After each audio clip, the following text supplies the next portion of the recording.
भगवान शिव, जिनके बारे में हम सभी जानते हैं कि वे ब्रह्मांड के रक्षक और संहारक हैं, उनकी कई अद्भुत कहानियां हमारे शास्त्रों में मौजूद हैं।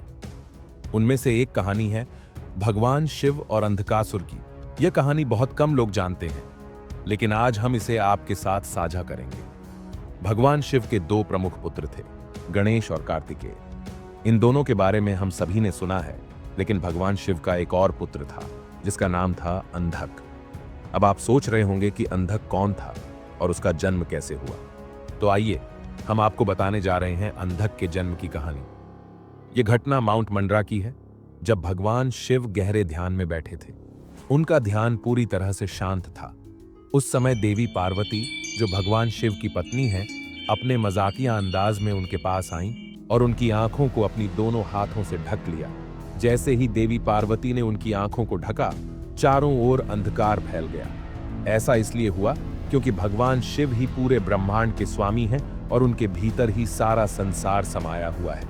लेकिन अंधकार को दूर करने के लिए भगवान शिव ने अपनी तीसरी आंख खोली। जैसे ही भगवान शिव ने अपनी तीसरी आंख खोली, चारों ओर एक तेज रोशनी फैल गई। इससे इतना तेज प्रकाश हुआ कि भगवान शिव के शरीर से पसीने की एक बूंद जमीन पर गिरी। इस पसीने की बूंद से एक बच्चा पैदा हुआ। क्योंकि शिव जी की दोनों आंखें बंद थीं, इसलिए बच्चा अंधा पैदा हुआ। भगवान शिव और देवी पार्वती के इस मिलन से अंधक नामक बच्चा उत्पन्न हुआ। अंधक का जन्म एक अनोखा और चमत्कारी घटना था। भगवान शिव की तीसरी आंख से निकला यह पसीना अंधकासुर के रूप में परिणत हुआ, जो बाद में बहुत शक्तिशाली और क्रूर राक्षस बना। यह घटना भगवान शिव और देवी पार्वती के रिश्ते को लेकर एक नई कहानी का आरंभ थी। हिरण्याक्ष, जो राक्षसों का एक शक्तिशाली राजा था, ने भगवान शिव से एक बहुत बड़ा वरदान प्राप्त करने के लिए कठोर तपस्या शुरू की। हिरण्याक्ष का जन्म भगवान विष्णु के भक्त हिरण्यकशिपु के परिवार में हुआ था। वह अपनी ताकत के लिए जाना जाता था, लेकिन एक बात थी जो उसे परेशान करती थी। वह बिना संतान के था। हिरण्याक्ष का सपना था कि उसे एक ऐसा पुत्र मिले जो उसकी तरह ताकतवर हो और उसका साम्राज्य आगे बढ़ा सके। हिरण्याक्ष के मन में यह विचार आया कि वह भगवान शिव से एक ऐसा पुत्र मांगे जो न केवल उसे शक्तिशाली बनाए, बल्कि भगवान शिव और देवी पार्वती की तरह ही महान हो। उसने यह सोचा कि भगवान शिव का आशीर्वाद प्राप्त करने से उसका पुत्र न केवल उसे एक महान राजा बनाएगा, बल्कि वह स्वयं भी भगवान शिव के समान शक्तिशाली बन सकेगा। हिरण्याक्ष ने अपनी तपस्या में कोई कसर नहीं छोड़ी और अपनी भक्ति के कारण उसने भगवान शिव का ध्यान आकर्षित किया। उसकी तपस्या इतनी गहरी और सच्ची थी कि भगवान शिव ने उसकी आह्वान पर उत्तर दिया और उसे दर्शन दिए। हिरण्याक्ष ने भगवान शिव से यह प्रार्थना की, हे महादेव, मुझे ऐसा पुत्र दो जो न केवल शक्ति में महान हो, बल्कि उस शक्ति का उपयोग हमारे साम्राज्य को और मजबूत करने के लिए कर सके। मैं चाहता हूं कि वह मेरा उत्तराधिकारी बने और मेरा साम्राज्य और भी बड़ा हो। हिरण्याक्ष का यह विश्वास था कि भगवान शिव का आशीर्वाद प्राप्त करने के बाद उसका पुत्र उसी की तरह शक्तिशाली बनेगा। भगवान शिव ने हिरण्याक्ष को वरदान दिया। अंधकासुर का उत्पन्न होना उसी समय हुआ जब हिरण्याक्ष गहन तपस्या में लीन थे और भगवान शिव ने इस अवसर को चुना उन्हें यह विशेष वरदान देने के लिए। भगवान शिव ने हिरण्याक्ष से कहा कि वह इस बच्चे अंधकासुर को स्वीकार करे। भगवान शिव ने यह भी बताया कि अंधक असामान्य रूप से शक्तिशाली होगा और राक्षसों के बीच सबसे बलशाली बनेगा। अंधकासुर भगवान शिव और देवी पार्वती के पुत्र जन्म से ही अंधे थे। हिरण्याक्ष ने उन्हें अपने पुत्र के रूप में अपनाया और उनका पालन पोषण किया। अंधकासुर ने असुरों की संस्कृति, युद्ध कला और शासन की बारीकियां सीखीं, जिससे वे एक कुशल योद्धा और प्रभावशाली नेता बने। हिरण्याक्ष की मृत्यु के बाद अंधक ने असुरों का राजा बनकर उनके साम्राज्य की कमान संभाली। हालांकि उसके चचेरे भाई प्रहलाद अंधक की सत्ता को चुनौती देते थे। वे उसकी दिव्य उत्पत्ति को लेकर असहज थे और उसे पूरी तरह से स्वीकार नहीं कर पाए। इस अपमान से अंधक को गहरी पीड़ा हुई। उसने अपनी शक्ति बढ़ाने और अपनी स्थिति मजबूत करने का निश्चय किया। अंधक ने कठोर तपस्या शुरू की। उसने वर्षों तक एक पैर पर खड़े रहकर बिना कुछ खाए पिए और अपने शरीर के अंगों को अग्नि में अर्पित करके भगवान ब्रह्मा को प्रसन्न किया। उसकी तपस्या से प्रभावित होकर भगवान ब्रह्मा ने उसे दर्शन दिए। अंधक ने भगवान ब्रह्मा से 3 वरदान मांगे। पहले उसने यह प्रार्थना की कि उसे देखने की शक्ति प्राप्त हो। फिर उसने यह वरदान मांगा कि उसे देवताओं, असुरों, मनुष्यों या भगवान विष्णु के हाथों कभी मृत्यु न हो। अंधक ने यह भी वरदान मांगा कि जब उसका रक्त धरती पर गिरे तो हर बूंद से एक नया अंधकासुर उत्पन्न हो। भगवान ब्रह्मा ने अंधक के वरदान को स्वीकार कर लिया, लेकिन साथ ही यह भी कहा कि हर जीव का एक निश्चित समय पर मृत्यु होना अनिवार्य है। उन्होंने अंधक से पूछा कि वह अपनी मृत्यु के लिए कौन सी शर्त रखेगा। अंधक ने उत्तर दिया, यदि मैं कभी किसी सुंदर महिला से विवाह करूंगा जो मुझे मां की तरह लगे तो वही समय मेरी मृत्यु का होगा। यह शर्त भगवान ब्रह्मा ने स्वीकार कर ली और अंधक को उसके वरदान दिए। अंधक इन वरदानों के साथ अपने साम्राज्य लौट आया। जब उसके चचेरे भाइयों को यह पता चला कि अंधक ने इन वरदानों से इतनी शक्ति प्राप्त की है, तो न केवल उन्होंने उसे अपना साम्राज्य वापस कर दिया, बल्कि उनका साम्राज्य भी अंधक के पास चला गया। इन वरदानों के बाद अंधकासुर ने पृथ्वी पर अपना आतंक फैलाना शुरू कर दिया। उसने जितना हो सकता था उतना विनाश किया और उसकी बढ़ती क्रूरता से पृथ्वी लाल हो गई। अंधकासुर ने वरदान प्राप्त करने के बाद सबसे पहले स्वर्ग पर आक्रमण किया। उसने इंद्रदेव और अन्य देवताओं को हराया और उन्हें असुरों को कर चुकाने के लिए मजबूर कर दिया। इसके बाद उसने नागों, गंधर्वों, राक्षसों, यक्षों और मनुष्यों को हराया। इस प्रकार उसने तीनों लोकों पर अपना शासन स्थापित करना शुरू किया। अंधकासुर ने लाखों वर्षों तक शासन किया और इस दौरान वेदों के धर्म को भारी नुकसान पहुंचा, क्योंकि उसने कभी भी धर्म का पालन नहीं किया। उसका विजय अभियान स्वर्ग तक फैल गया। उसने इंद्रदेव को कई बार हराया और उनके दरबार से अप्सराओं का अपहरण कर लिया। इससे देवताओं में चिंता और अशांति फैल गई। देवता अंधकासुर के खिलाफ कोई प्रभावी कदम नहीं उठा पा रहे थे। उनके अत्याचारों का कोई अंत नहीं दिख रहा था। इंद्रदेव अंधकासुर को रोकने में असमर्थ अपने पास के ज्ञानी ऋषि नारद से सहायता मांगने गए। नारद मुनि ने एक योजना बनाई और अंधकासुर के पास गए। उनके गले में मंदार के फूलों की माला थी, जिनकी खुशबू अंधकासुर को बहुत आकर्षित करती थी। अंधकासुर ने इन फूलों के बारे में पूछा। इस पर नारद मुनि ने बताया कि ये फूल मंदार वन से आए हैं। यह एक पवित्र स्थान है जहां केवल भगवान शिव की अनुमति से ही प्रवेश किया जा सकता है। एक बार अंधकासुर माउंट मंडरा की यात्रा पर गया। वह स्थान इतना सुंदर था कि उसने वहीं रहने का निर्णय लिया। अंधकासुर के 3 प्रमुख सेनापतियों के नाम थे, दुर्योधन, विघास और हस्ती। ये तीनों सेनापति माउंट मंडरा के वातावरण की खोज करते हुए एक गुफा तक पहुंचे। गुफा के भीतर एक तपस्वी ध्यान में मग्न था। वह तपस्वी बाघ की खाल पहने हुए था। उसकी गर्दन में मुंडों की माला थी, बाल उलझे हुए थे और उसके माथे पर चंद्रमा का आकार बना हुआ था। उसके पास एक अत्यंत सुंदर महिला खड़ी थी, जो इतनी अद्वितीय थी कि तीनों लोकों में उसकी सुंदरता की कोई बराबरी नहीं थी। इन तीनों सेनापतियों ने यह तय किया कि यही महिला अंधकासुर के लिए उपयुक्त पत्नी होगी। जब वे सेनापति अंधकासुर के पास लौटे और जो कुछ देखा था उसकी जानकारी दी, तो अंधकासुर ने कहा, तुम लोग किसका इंतजार कर रहे हो? जाओ और उस तपस्वी से यह महिला मांग लाओ। दुर्योधन, विघास और हस्ती फिर से उस तपस्वी के पास गए। उन्होंने कहा, तुम तो केवल एक साधारण तपस्वी हो, तुम्हें इतनी सुंदर पत्नी का क्या अधिकार? हमारा स्वामी अंधकासुर, जो समस्त ब्रह्मांड का स्वामी है, इस महिला के लिए अधिक योग्य है। उसे ब्रह्मा से वरदान प्राप्त हुआ है। हमें यह महिला दे दो ताकि हमारे स्वामी अंधक उसे अपनी पत्नी बना सकें। तपस्वी ने शांत स्वर में उत्तर दिया, तुम अपने स्वामी को कह दो कि वह स्वयं आकर इस महिला को ले जाए। वह तपस्वी और कोई नहीं बल्कि स्वयं भगवान शिव थे और वह सुंदर महिला कोई और नहीं बल्कि देवी पार्वती थी। जैसे ही अंधकासुर ने भगवान शिव के शब्द सुने, उसका गुस्सा और भी भड़क उठा। उसने अपनी तलवार उठाई और शिवजी से मुकाबला करने के लिए गुफा के अंदर प्रवेश किया। गुफा का द्वार नंदी द्वारा संरक्षित था और अंधकासुर को पहले नंदी से लड़ना पड़ा। नंदी ने अपनी अपार शक्ति से अंधकासुर और उसके सैनिकों को आसानी से पराजित कर दिया, लेकिन अंधकासुर हार मानने वाला नहीं था।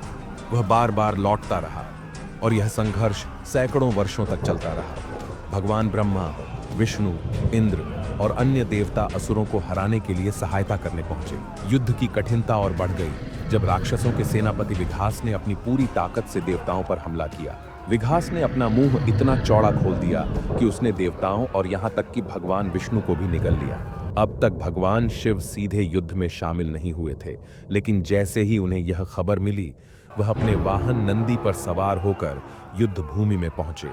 उन्होंने अपने त्रिशूल से विघास का वध किया और देवताओं को उसके पेट से बाहर निकाला। राक्षसों के पास गुरु थे शुक्राचार्य, जो मरे हुए असुरों को पुनर्जीवित करने की कला जानते थे। वह युद्ध भूमि में इधर उधर घूमते हुए मरे हुए असुरों को फिर से जीवित कर रहे थे।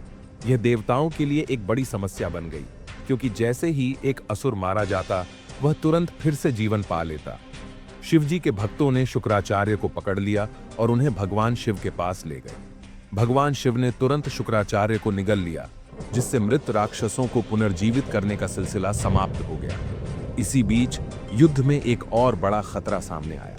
राक्षसों का एक भयंकर सहयोगी, जिसे गजासुर या नील के नाम से जाना जाता था, प्रकट हुआ। गजासुर ने एक विशाल हाथी का रूप धारण किया और भगवान शिव पर अचानक हमला कर दिया। इस अचानक हुए हमले ने युद्ध को और भी जटिल बना दिया। नंदी ने गजासुर के आने की जानकारी तुरंत वीरभद्र तक पहुंचाई। वीरभद्र भगवान शिव द्वारा उत्पन्न एक महान योद्धा, शक्तिशाली शेर के रूप में युद्ध भूमि में उतरे। वीरभद्र ने गजासुर से भयंकर युद्ध किया और उसे हराकर मार डाला। फिर उसने गजासुर की खाल को भगवान शिव के पास प्रस्तुत किया, जिसे भगवान शिव ने अपनी विजय का प्रतीक बनाकर पहना। यह घटना यह दिखाती है कि भगवान शिव के भक्तों का सहयोग और वीरभद्र की ताकत ने राक्षसों के खतरों से निपटने में महत्वपूर्ण भूमिका निभाई। इस बीच भगवान शिव ने अंधकासुर से युद्ध किया, लेकिन युद्ध की स्थिति और भी कठिन हो गई, क्योंकि अंधकासुर के शरीर से निकलने वाले रक्त की एक एक बूंद से और भी अंधकासुर पैदा हो रहे थे। भगवान विष्णु की गदा और इंद्र के बाण भी अंधकासुर को कोई नुकसान नहीं पहुंचा सके। अंधकासुर हंसते हुए भगवान विष्णु और देवताओं के प्रयासों का मजाक उड़ाता था। उसकी हर रक्त की बूंद से एक नया अंधकासुर मैदान में प्रकट हो जाता, जो उसकी ही तरह शक्तिशाली और विनाशकारी था। युद्ध भूमि जल्द ही अंधकासुर की नकल करने वाले असुरों से भर गई। हर बूंद रक्त से एक नया अंधकासुर उत्पन्न हो रहा था और युद्ध का परिणाम अनिश्चित हो गया था। भगवान शिव, जिनकी शक्ति अपार थी, अब इस स्थिति से निपटने के लिए और भी बड़ी योजना बना रहे थे। भगवान शिव और अंधकासुर के बीच भीषण युद्ध के दौरान भगवान शिव को एक बड़ी चुनौती का सामना करना पड़ा। अंधकासुर के शरीर से गिरने वाले प्रत्येक रक्त की बूंद से नए राक्षस उत्पन्न हो रहे थे, जिससे शत्रु बल में तेजी से वृद्धि हो रही थी। स्थिति की गंभीरता को समझते हुए भगवान शिव ने महसूस किया कि रक्त को पृथ्वी पर गिरने से रोकना अत्यंत आवश्यक है, ताकि नए राक्षसों का जन्म न हो सके। इसी समस्या का समाधान करने के लिए भगवान शिव ने सप्तमातृकाओं को आह्वान किया, जो 7 दिव्य माताएं थीं, और प्रत्येक देवी एक प्रमुख देवता की शक्ति का प्रतिनिधित्व करती थीं। ब्रह्माणी, वैष्णवी, माहेश्वरी, इंद्राणी, कौमारी, वाराही और चामुंडा ये 7 माताएं थीं, जिनकी उपस्थिति युद्ध भूमि पर दिव्य शक्ति से भरी हुई थी। जैसे ही सप्तमातृकाएं युद्ध भूमि में प्रकट हुईं, उन्होंने अपनी महाशक्तियों का प्रदर्शन करना शुरू कर दिया। भगवान शिव ने जब अंधकासुर पर प्रहार किया, तो सप्तमातृकाओं ने उसकी रक्त की हर बूंद को पृथ्वी पर गिरने से पहले ही पकड़ लिया और उसे पी लिया। इस प्रकार नए राक्षसों के जन्म को रोकते हुए उन्होंने युद्ध की दिशा ही पलट दी। युद्ध के अंतिम क्षणों में जब सप्तमातृकाएं अंधकासुर के रक्त को संभाल रही थीं, भगवान शिव ने अपना अंतिम प्रयास किया। उन्होंने अपनी अपार शक्ति इकट्ठी की और अपने त्रिशूल से अंधकासुर को भेद दिया। भगवान शिव ने अंधकासुर को त्रिशूल पर पकड़े रखा, ताकि बचा हुआ रक्त भी पृथ्वी पर न गिरे और उसे धीरे धीरे नष्ट किया जा सके। इस प्रकार सप्तमातृकाओं की सहायता से भगवान शिव ने अंधकासुर को हराकर ब्रह्मांड में संतुलन और व्यवस्था को फिर से स्थापित किया। दूसरी कथा के अनुसार ऐसा भी कहा गया है कि जब सारा ब्रह्मांड अशांति से भर गया था, पृथ्वी पर अंधकार और रक्त की वर्षा हो रही थी। इस समय भगवान शिव ने युद्ध के बीच एक पल के लिए विश्राम लिया और सोचने के लिए बैठे।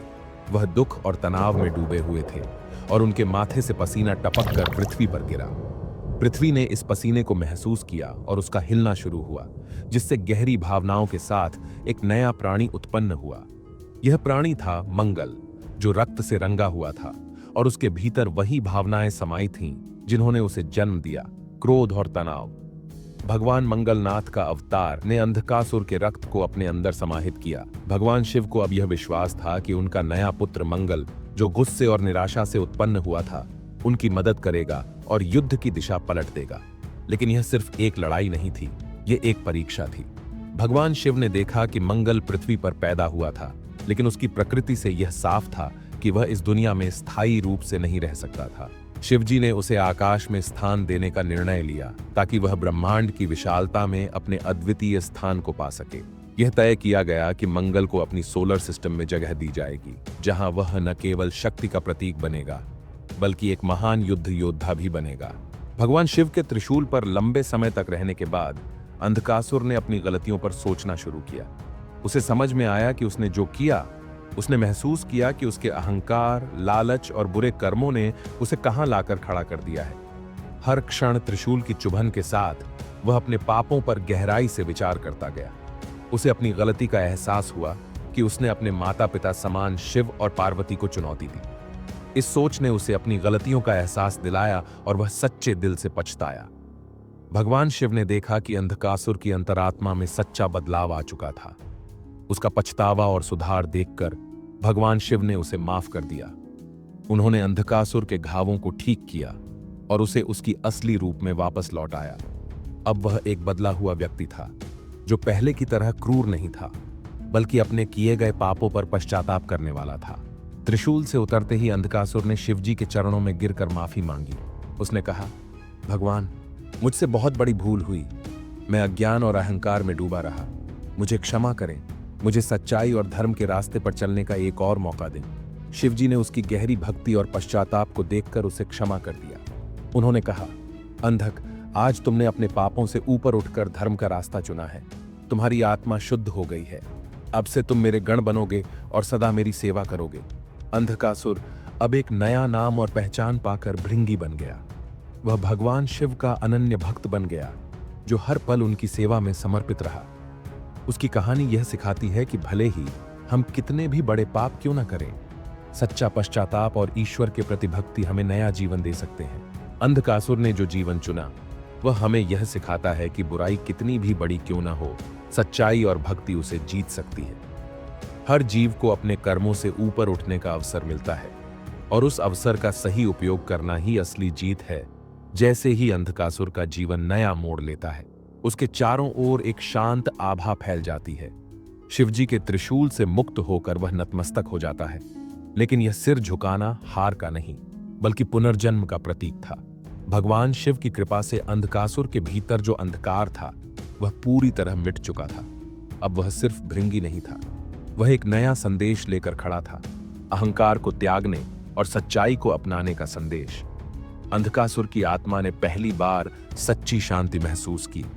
उसने अपनी आंखों के सामने अपने अतीत को देखा, जहां उसने गलत रास्ते चुने थे, और उसी अतीत को वह अपनी शिक्षा मानकर आगे बढ़ा।